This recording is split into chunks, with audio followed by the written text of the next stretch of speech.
Sir,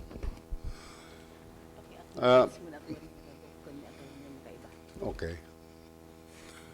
This is with regards to the public hearing to our increase of rental to our Don Leopoldo Stadium.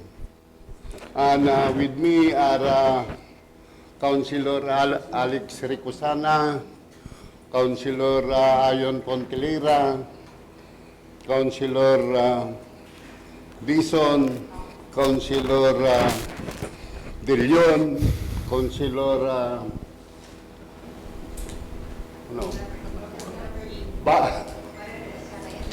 Paredes, and Councilor Rabago. And may I request everyone to please register your name for record purposes. Good morning, Your Honors, and good morning, everyone. I am Miguel Sison, the City Tourism Officer.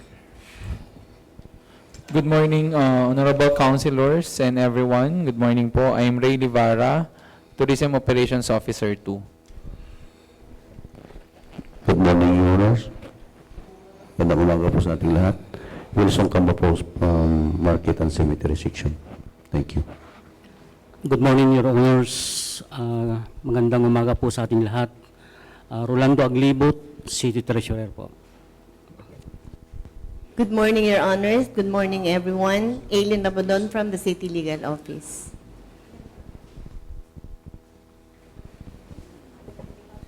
Good morning, Your Honors. Good morning sa ating lahat. Christopher Molina from City Legal Office.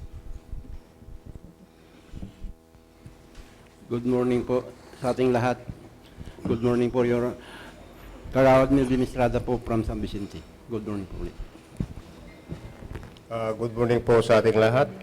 I'm Prudencio Bacolco Bristol Sr., punong barangay o Barangay Maui. Maraming salamat po.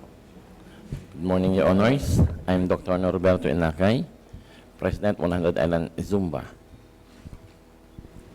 Magandang umaga sa ating lahat. Ako po si Jocelyn Bersano, President of OFW Foundation and Migrant Desk Officer. Thank you. Good morning po. Marinela Solar po for the Vice Mayor. Okay.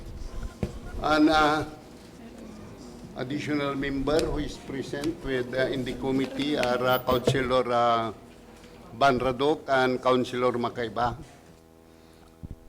So first, I would like to give the floor to the proponent to brief the body with regards to the public hearing that we will conduct today.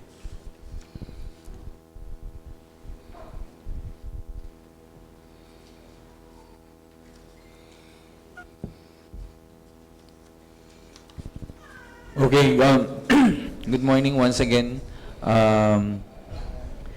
We are here today to ask for an increase for the use of the Don Leopoldo Season Convention Center. Since halos lahat to ay increasing, especially on the electric power, on water consumption, and even yung mga materials that we're using to maintain the cleanliness of the Don Leopoldo Season Convention Center. This is also the right time for me to increase because the rate of the convention center, kumbaga po, ito pa yung ginagamit po natin ngayon na rate ng convention center was 2016, 2017. If I'm not mistaken. So, how many years na po yung nakakalipas? And especially if in case before we have only around 12 aircons, now we add additional aircons, like around 19 aircons, para lang po ma-maintain yung lamig dun sa loob ng convention center, especially if we have an increased users of the Don Leopoldo Season Convention Center. And also, yung staff. Before, we have only around, based on the commutation, dun sa dati po, we have only around 6 or 7 staff. But now I have around 11 staff. So, hindi na po siya ganun ka. Yung computation nung last is different to now that we have. So, yun na po, Honor.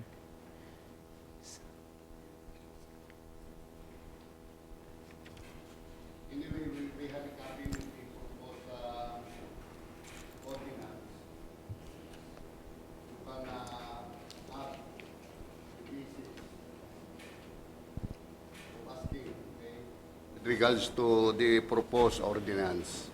So, anybody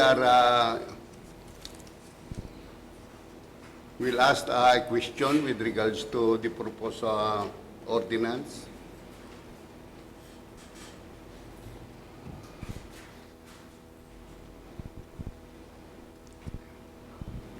Okay. May I be recognized, sir?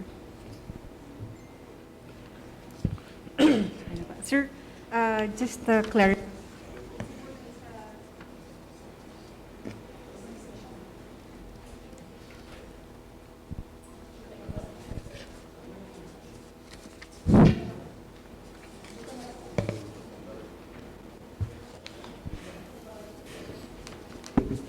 Thank you. Ayan, sir. Good morning po sa ating lahat ulit. Clarification lang po, sir. Doon po kasi sa Tax Ordinance number 2022-01,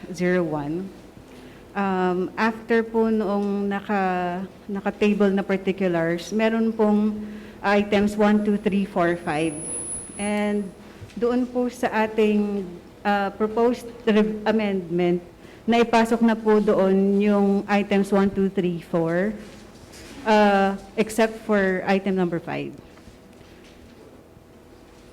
Which is, yun, kung meron pa po ba tayong magiging form of discount for the use of the convention center? Okay, for that matter, based on the last ordinance, yung ginagamit po natin ngayon, if I'm not mistaken, nakalagay po doon na may clause po doon that the city mayor has the right to give a discount to authorize the mayor, authorize the mayor to give discount for convention, Don Leopoldo Season Convention Center user. So siguro po mas okay po kung mailagay po siya dito po ulit. Okay po. Kasi kung hindi po ilalagay, at ito po yung papasa natin, matatanggal na po yung clause na yon. So, ang sinasabi po ba ninyo ay meron dapat yung clause na yon? Yes po. Suggestion po. Okay. In terms of discounts, meron po ba tayong proposed na range ng discounts? And who are we gonna give discounts to? Para po malagay din po doon sa ating ordinansa. I mean, kung mamarapatin po ng ating honorables. Since the matter, our city mayor is authorized, the sole authorized to provide what we call discount to whoever user will ask for it. Kasi po, Ray, who is actually the very manager of the convention center, will have the right to give the discount because it is in the ordinance that is passed through the mayor. So, discretion na po yun ni mayor kung magkano ang ibibigay niyang discount.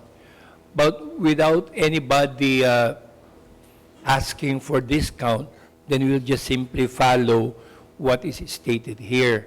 It will depend on if they're going to use the LED project, LED wall, meron naman po tayong bawas. Kaya yung 45,000 na andyan na rent, no, that could be lesser depending on the amenity that they are going to use, no?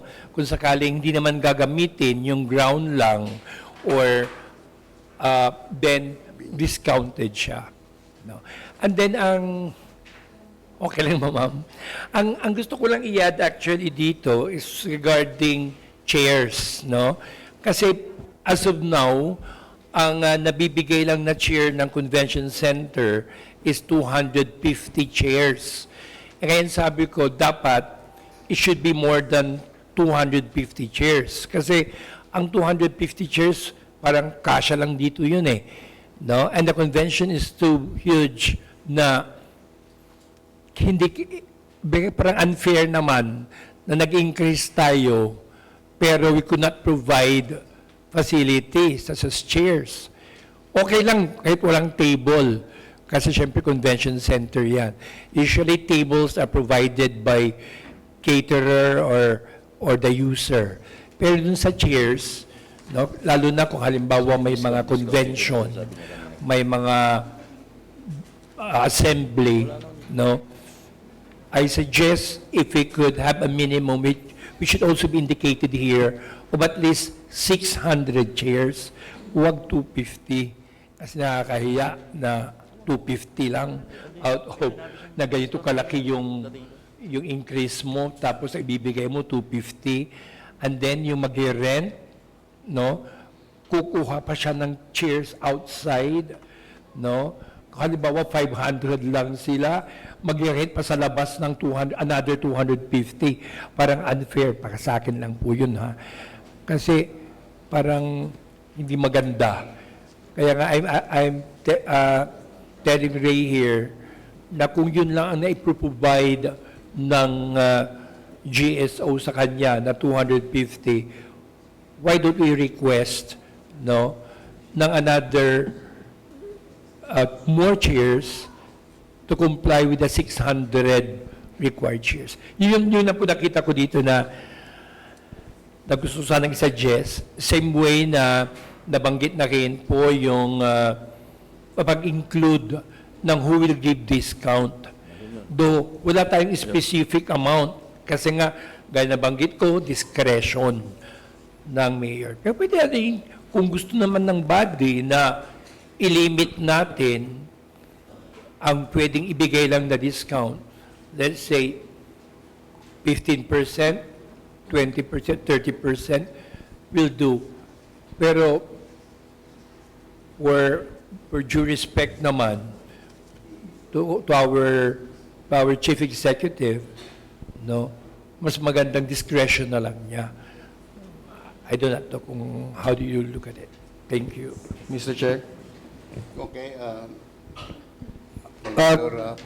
Additional to the observation with Sir Mike, tama po yun na since it's the discretion of the chief executive the discounts, siya yung may sole decision na siya yung makakapagbigay lang ng discount. Kapag isinama kasi natin yung discount sa ordinansa, parang privilege na all eh. So nawala yung privilege ni Mayor to give discounts and the discretion.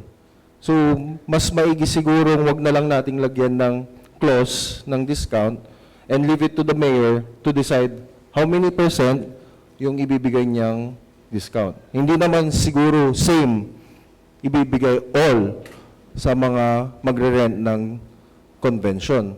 Siguro, so pag government, mas malaki kung may convention na gagawin dito or private parties, weddings, lesser than the discount given to the government. And lastly, Mr. Chair, I would like to ask the City Treasurer, sir, yung nabanggit din ni Ma'am Marinela, kasi sabi dito sa integration clause, this ordinance shall form an integral part of City Ordinance Number 2022-01, otherwise known as the 2023 Revised Revenue Code of the City of Alaminos. So, itong ordinansang in-amend natin, mag-i-integrate dun sa ordinansa ng Revised Revenue Code. Tama po ba, Sir Doro? Your Honor, ang opinion ko lang po dito is hindi po mag-i-integrate. May sarili na po itong ordinansa. Kasi dito po sa ordinansa po ng, yung dati po, Saan na yun dati? Yung ordinance, tax ordinance number 22-01, para silang basa. Titignan ko po. Kasi hindi ko basa. 2023 na yung Apo. update. Apo. Yung kasi po ito pong rental ng convention is under ordinance number 2022-01. So inaamin po natin ito ng fees and charges na doon po sa revenue code po natin kasi na ano na po 'yon. Final na po, naka-intact na po 'yon. So ang suggestion po dito is amendment na po dito sa ordinance na 22-01. Iaamin yung 2022-01. Opo. So, hindi Hindi po mag-integrate sa revenue code. pero nagre-reflect pa rin po ba sa Revenue Code 2023 yung rental po ng convention? Your Honor, may sarili na pong, kung ma-aproban po ito, may sarili na pong ordinansa. Hindi. Ang gusto ko lang matanong, Sir Doro, doon ba sa Revenue Code po natin, meron pa rin bang part doon o section for the convention? Wala akong kopya. Pwede po bang, hindi ko po dala yung revenue code. Kung andun po yung, kung andun po, kung halimbawa kung andun lang po yung, Okay. kung andun po yung revenue code, Kung andun po, masusupersede na po ng ordinance ang ginagawa po natin. Tama po ba? kung andun po sa revenue code po yung, ito pong tinatalakay po natin, pwede pong ilagay. Pero po, pag wala po, amendment na lang po sa dating ordinansa na 22-01. Okay. Yan po ang Gets. opinion ko. Okay na po. Thank you. That's all, Mr. Chair. Okay. So, Mr. Chair. any other comment? Councilor Roduc is recognized. Thank you, Mr. Chair. Doon sa usapan kaninang kwan, yung sa discount. Kung sino magbibigay ng discount, sino may discretion, wala tayong problema ron eh. Pero yung rate ng discount, ang para sa akin, bigyan na lang natin na range, minimum, maximum, tapos bigyan natin ng justification. Kasi kung hindi natin binigyan ng range ito o amount, eh paano kung yung umupong mayor, hindi ko sinasabing mayor natin ngayon eh paano kung susunod na mayor, pagbigyan lahat yung kalyado na. Yung hindi niya kalyado, walang discount. Anong justification doon? Pagdating malapit na eleksyon, libre lahat. Di ba, unfair naman yon? So, kailangan siguro lagyan natin ng range yan. At saka justification din. Ano ang rason bakit bibigyan natin ng discount yung isang gagamit?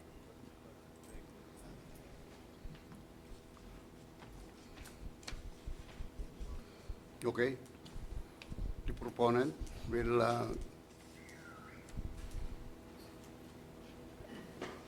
Sir? I do agree with a statement of our honorable councilor na that siguro i-define na lang po natin so that in the future it will not be subject to abuse. Kasi tama po yung nabanggit na attorney na councilor na paano pag sige free na lang kasi I have the discretion. Sa kaka-free natin, lumalaki ng lumalaki yung expenses natin, yung maintenance, hindi nababawi gawa ng discretion na pagbibigay ng free. No, I'm just thinking of the future of this ordinance. Kasi mas maganda po yun, i-define na lang po natin and then we justify why do we give this amount. Kasi very clear naman po dito na may mga discount if you are a resident of Alaminos. Kaya siguro sa IRR later on the requirements for discounts, no? Siguro yun na lang ang gagawin ni Ray kung ano yung requirement kung taga-Alaminos ka. Baka sabihin mo lang na taga-Alaminos lang ako, no? Or ano dapat ipapakita para mabigyan ka ng discount? A proof of residence, no? Parang ganun po. Kasi iniisip ko that yan ang isang magiging problema later on. No? Kasi sa amin mismo, sa HINP, I'm very strict on that. No? Kaya tinitignan ko talaga yung ID. Kaya there was a time na may pumunta doon na taga-Alaminos kami. Taga Balangobong kami. Sino ang mayor ng Alaminos? Hindi nila alam. Kasi hinahabol ko lang eh. Kasi ako mismo nakikita ko mukhang hindi taga-Alaminos ito. Pero it's trying to say na taga-Alaminos siya. Same way kung sa gagawin po natin na revision po dito, no? Siguro maganda rin po yun na mabigyan po natin ng parang limitations. Kung halimbawa, bakit 20%? Bakit 30%? Bakit 50%? Bakit free? Parang ganun. Parang up. Parang ganun lang yung area para mas madali to check doon sa mga magre-request ng paggamit ng convention. Thank you. Yes, I will acknowledge the presence of our City Councilor Bakay, Raul Bakay. Yeah, any other comment? Mr. Chair, Okay. may be recognized. Yes po. Tungkol doon po sa discounting, again, we do recognize na part na ng current na provision na the mayor has the discretion to provide discounts. Is it also possible for the vice mayor to recommend to the mayor to provide discounts? So parang, para po nakapapel din siya na pwede ba ang vice mayor mag-recommend kay mayor to provide discounts to the proponent.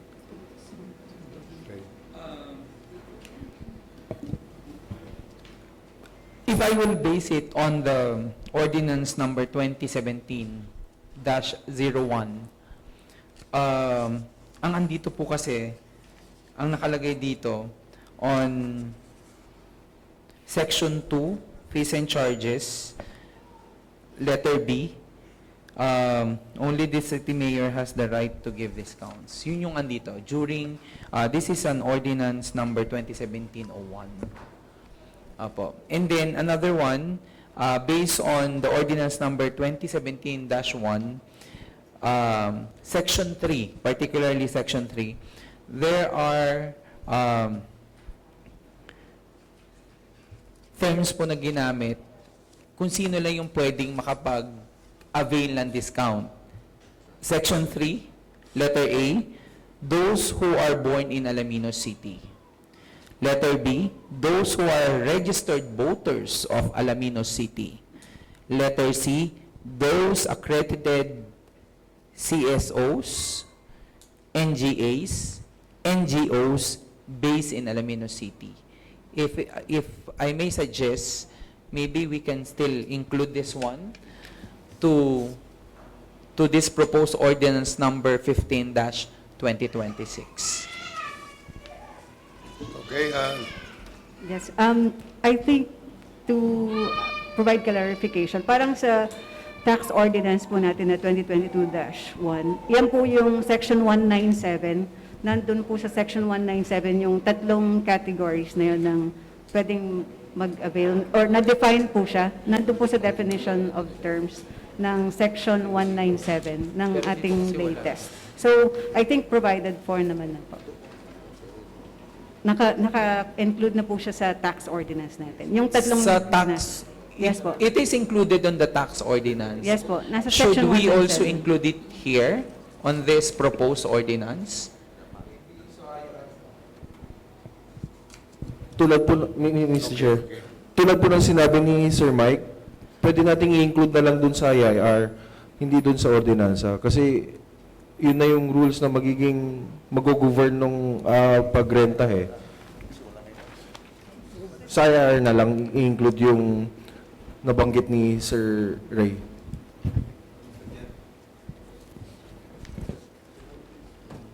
okay, Councilor Bakay is recognized. Thank you, Mr. Chair. in addition siguro dun sa sinabi ni Sir Ray na yung mga madi-discount na category, sana idagdag din natin yung mga religious group. Kasi actually, taon-taon nagsiselebrate kasi ang mga religious group. Actually, marami akong nilalapit kay congressman, kay mayor na discount. Kasi umihingi ng discount ang mga religious group, Mr. Chair. Kaya, kaya sana may lagay na rin doon na isa rin sila sa makapag-discount kapag nag-con sila sa Don Leopoldo, Mr. Chair. It should be sir, councilors, it should be included on the IRR, right? Tama po. Apo. Yeah, but based on the experience that based on the experience po, binibigyan naman po talaga ng discounts ang mga religious group. Actually, to give you information, the most religious group na magaling magbayad are the Jehovah Witnesses. In fairness, sorry po, they're paying 200, 300,000 every time that they will use the convention center. Okay, Councilor Rodolfo. Please recognize.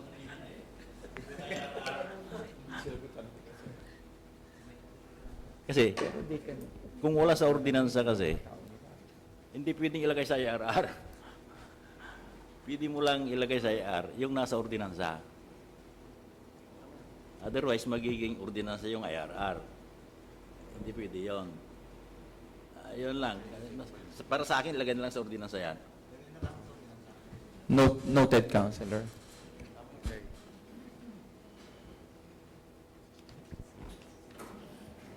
Sir, may further suggest na aside from what Ray had mentioned, pwede kaya natin include yung discount for national and regional conventions of different what we call sector para po ma-encourage natin din ang mga associations na mag-conduct ng convention dito sa atin sa Alaminos kasi nga karamihan po gusto talaga nila na gaganapin ang convention dito because of the Hundred Islands National Park. Actually, may nakausap na po kami na magkakaroon sila ng convention this October. Yung mga SP secretaries all over the Philippines. There are around 800 to 1,000 guests na pupunta all over the Philippines. At ang kanilang prospect na ng kinuha na convention center will be the proxy convention center. No? Pero noon nagkaroon din tayo ng Dental Association National Convention na naganap din naman po sa convention center natin. I just do not know with Ray kung meron silang nabigyan natin silang kahit maliit na discount. No? Being sabi natin host ng convention center. And sir,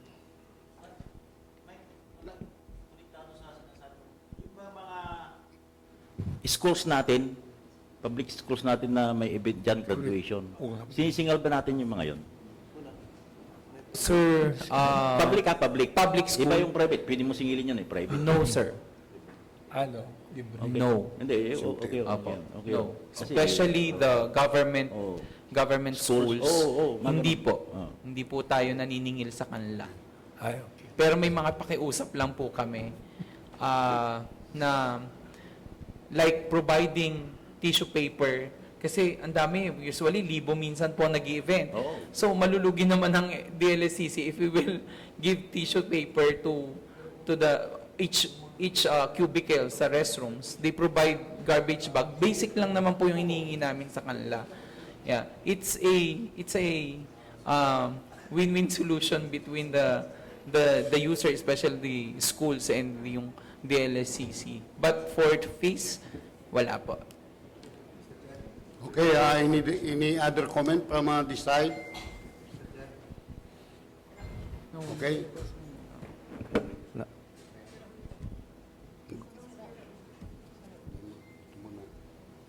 Okay, Councilor Baka is recognized. Okay naman yung sinabi ni Sir Sir Ray, na libre sa mga nag-graduate doon. Pero I think yung mga nag-graduate, sinisingil pa rin yung graduation fee, yung binyo sa mga nag-graduate sa school. Kaya okay lang na may share ko ng konti.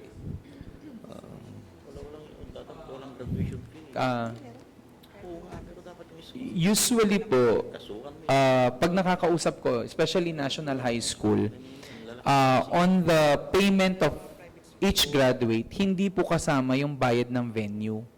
Ang sinisingil po nila sa estudyante ay yung bayad po para doon sa mag-aayos ng venue, yung stylist, yun po yun. Oo. Yun po yung ano, nung last na nakausap ko po sila, yeah.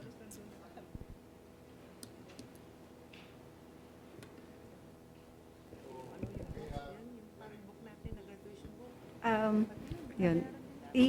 Doon po sa qualifications ng, or kung sino magka-qualify sa discounts, parang nabanggit po natin, yun nga, sa Section 197, resident of Alaminos, registered voter of Alaminos, or accredited organization. Pwede po bang, kasi po, we know naman po na kaka-establish po ng ating Alaminos City People's Council. So doon po sa third definition ng kung sino ang pwedeng mag-qualify, pwede po bang ma-incentivize natin yung ating mga members ng People's Council by providing them complementary use perhaps of the convention center? So ang proposal po sana natin, panukala natin, yung mga members ng People's Council, mga farmers organizations, ang ACOFA, kung meron po silang event, meron po silang parang free use once a year or twice a year. Kasi sabi, parang para po may incentives at ma-engage natin yung mga members ng People's Council. So kung hindi ka member ng People's Council, parang maybe a discount lang. Pero kapag member ka ng People's Council, free use, complimentary use of the convention, kung pwede po bang mangyari yun? Okay, on that matter, like sila Ma'am Jocelyn, yung sa OFW, nagagamit nila ang convention center ng libre. Yeah, yung family fun fair ng mga OFW families. Nagagamit po nila yun.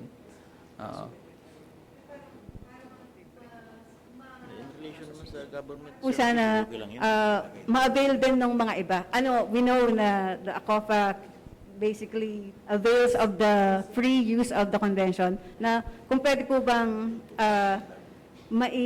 maging provision ng ordinansa na merong complementary use ang mga members ng People's Council. Regarding on that matter, para po sa akin, I think we need to study first. Kasi pag ganun, baka gamit sila ng gamit, libre na yon. Oo. Di ba? Ma-abuse. Oo, mamaya gagamit kami next. Next ulit gagamit kami. Di ba?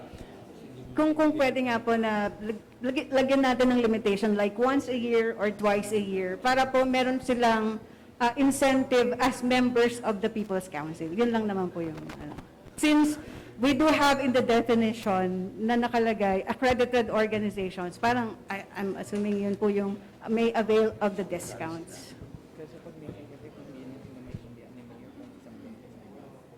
Okay, any other comment?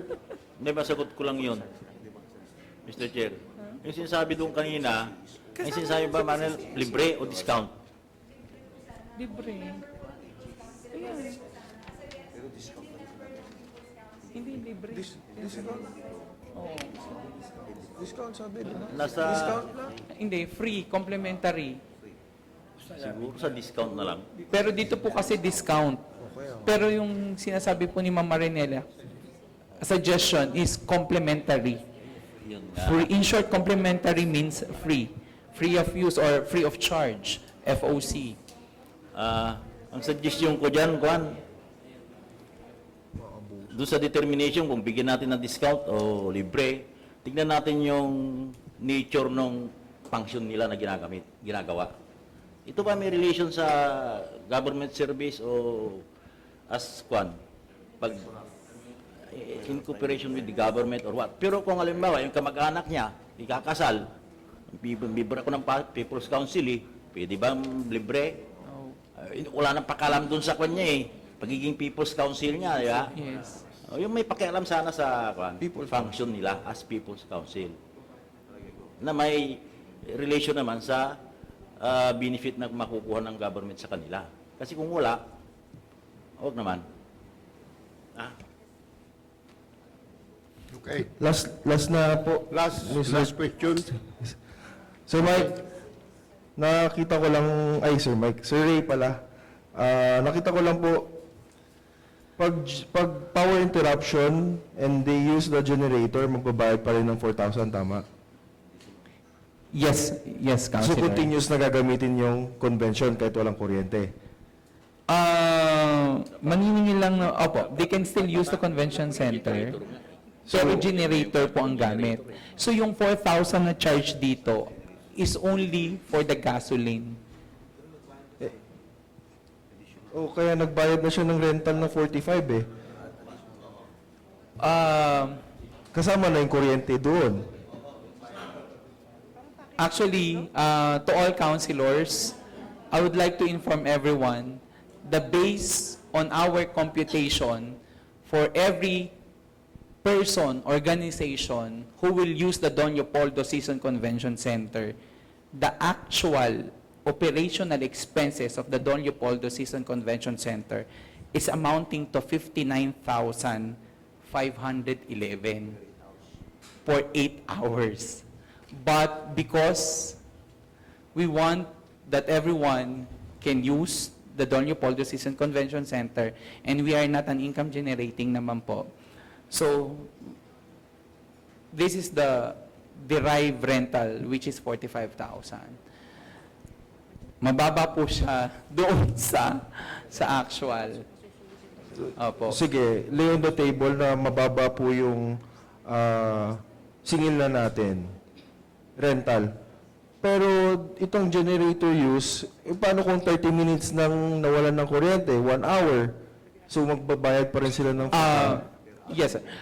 Based on our experience, per if hour. only 30 minutes, free. opo. But if it's more than an hour already, it's 4,000. So pag magbabayad sila on top of the rental, Kaya naka 1 hour, so 49,000 ang babayaran nila kay Sir Doro. Tama po? Opo, sa cashier. Opo. Ano naman po kami, hindi naman po kami ganun kahigpit. Kunyari, may kuryente, biglang nawala, unannounced, binubuksan po namin yung generator. Opo. Tapos, tatawag kami sa panel ko, if they inform us na may ginagawa for 20 minutes, 30 minutes, yun po, ano naman po kami, hindi naman na po kami naniningil regarding on that one. Yeah. How about dun po sa mga executive suites? Paano kapag mayroong naka-check-in sa hotels natin dun sa taas, if they use the generator, pag walang power interruption, paano yung singil po doon? Hindi nasisingil. Hindi na po namin sinisingil. And based on our experience on operation experience, usually ang mga nagche-check-in po sa atin are the resource speakers, training speakers ng mga events ng LGU. But for the private one, for example, may kakasal po, gagamit ng isang araw. That's pero the rest po, we don't accept actually private ones who will be staying in the convention center. One purpose is, hanggat maaari, we need to give it to the private one yung ganun na situation na mag-check-in na lang sila sa ibang hotels rather than dun sa convention center. Yun po yung usually na suggestion ko. Usually, ang talaga pong gumagamit lang ng rooms are yung weddings, binyag, yun lang po yun. Kaya yung may convention, private convention, yun po yun. But for a regular tourist, hindi po kami Sir Ray, same na rin dun sa mini function rooms. Hindi na maniningil ng generator kapag in use. As long as na less than an hour lang po. Okay. Kasi alam niyo naman po yung taas ng gasolina ngayon and paano kumonsumo ang generator. Opo. Last Mr. Chair. Okay, okay. Last na tanong, Mr. Chair. Huh? Last na tanong. So, this is the final last. Final last. talaga. Okay. Clarification Councilor lang, Patay. clarification lang, an addition dun sa sinasabi ni Consi Ayon. Kasi nakalagay dito, sabi nga, yung generator, 4,000 per hour, ang babayaran yung mag-uupa. Alimbawa, Sir Ray, nagpa-schedule ako ng ganitong buwan. Tapos, siyempre, talagang ipursige ko na yun ay activity namin. Biglang na brand out. Biglang may schedule na brand out, gusto kong ituloy. Magbabayad ba siya ng 4,000 per hour? Ibig sabihin kapag gagamitan niya ng 8 oras, yung 45,000 na babayaran niya, additional pa ng 32,000 pesos. Yes. Yes, Your Honor. Yun lang gusto kong iklaro. Okay. Yes, another one. Experience po namin. We have lots of experience that one, that yung may power interruption. Based on our experience, yung iba po ay talagang, we will reschedule it.